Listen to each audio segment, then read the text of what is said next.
The last decade has made India simply unavoidable, and the next decade makes India indispensable.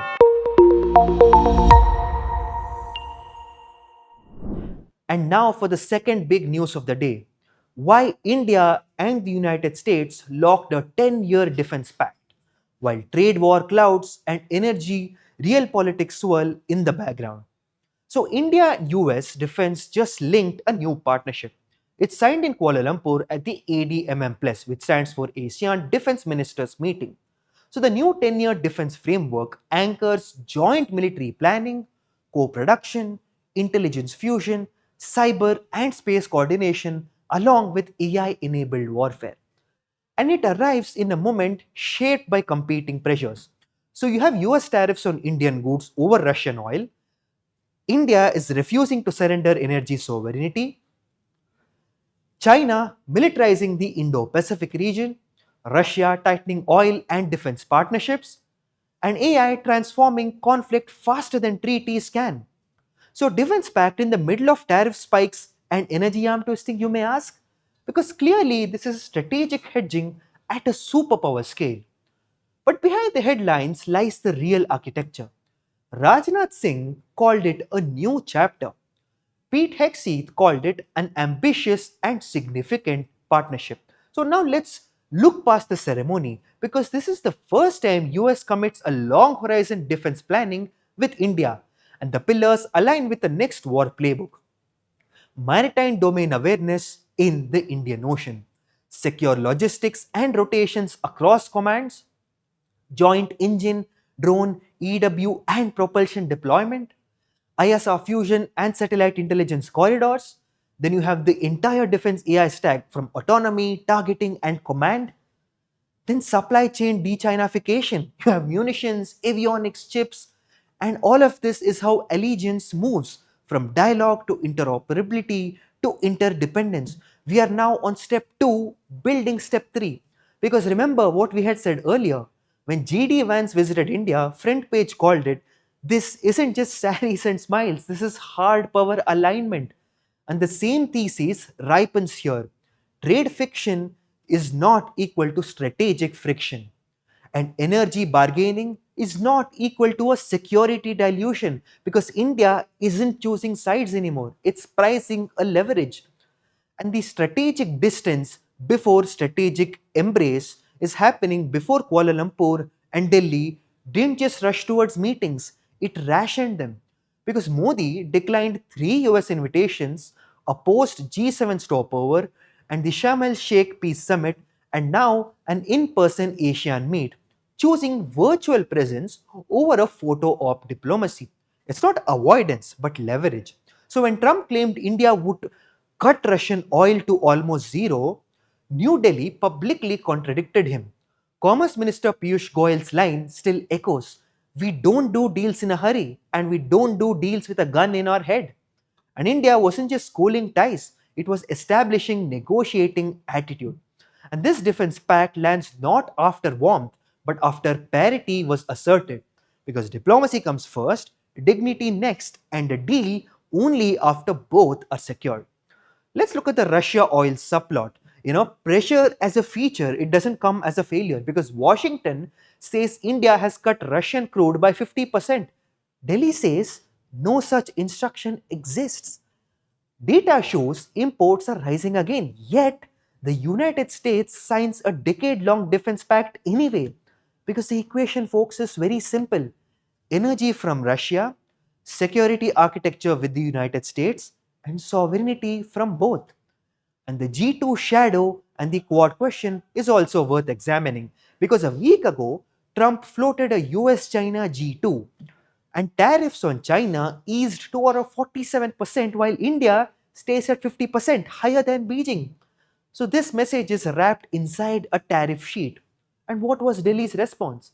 Skip summits, avoid optics, hold ground, and then sign a decade-long military pact anyway, because India doesn't chase alignment, it dictates terms of partnership. And Quad timelines slip because Washington quotes Beijing, and yet India deepens defense ties with America. And mind you, this isn't dependency. This is insurance against all scenarios, including the US China Thaw that cycles. So, India's message to Washington is quite clear. We won't trade oil for aircraft engines. And US message to Delhi is that defense cooperation is bigger than any barrels. And that's how realist democracies operate, not on alignment but on balance, not on loyalty but on latitude. And folks, there's also the AI military layer.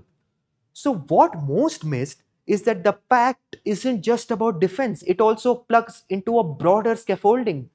Because the Indo Pacific security doctrine also exists with India as the power projection partner.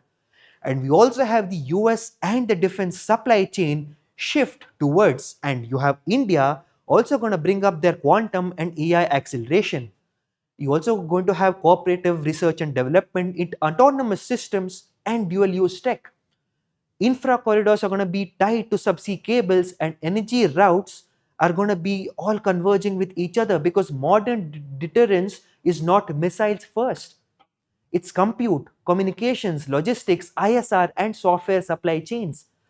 This pact puts India into that architecture. Because let's look at the South Bloc callus. Delhi understands something. Old guard analysts missed that hard power follows industrial power, and industrial power follows compute. Compute follows trust, and this pact is designed to secure Indian Ocean lanes, enable forward deployment flexibility, accelerate engine, UAV space to co-build pipelines, embed AI in command and control, harden cyber posture across borders, and each layer reinforces to the next because this is how emerging great powers negotiate security without losing autonomy. The real strategy is what Delhi is doing here. They're ring testing security from trade volatility, and they're extracting tech transfer, not kit purchases, and bonding Indo Pacific strategy to India's map and not Washington's. And they're also using the US to balance China without abandoning Russia. So they're moving from the buyer to the partner to co producer to co designer. And this all isn't bandwagoning, this is platform sovereignty. And it's why this pact matters more than a tariff headline or a rumor cycle. Because let's look at the evolution of the India US diplomacy. The era of stadium rallies or howdy Modi optics is over. This phase is colder, professional, and more strategic. Warmth made headlines once, but distance made leverage possible. And this pact formalizes maturity over chemistry and functional where it must be, and friction tolerant where it should be, and future proof because it is leader agnostic and not just any Modi Trump bromance. And the blueprint is also about the risks because, if we're to be honest, execution consistency across UX election cycles is also worth mentioning. And also, they're going to balance Russian energy and the US defense patience. And domestic defense R&D conversions into exports is also going to be a risk factor besides building a cyber offense maturity responsibly. And then you also have the added risk factors of whether we can sustain the Quad posture without a formal alliance. And this opportunity is existential. The timeline is tight, but the thesis is quite sound. Our final take is that this wasn't just a military handshake, it was a strategic decade being written into the treaty form. Democracies don't move fast, but when they lock in a 10-year defense framework, they're not signaling speed, they're signaling stability. Look, the last decade has made India simply unavoidable, and the next decade makes India indispensable. Power isn't declared in speeches, it's embedded in frameworks that outlast leaders, tariffs, and headlines. The India US defense axis isn't forming, it's operationalizing, and the world just tilted around it.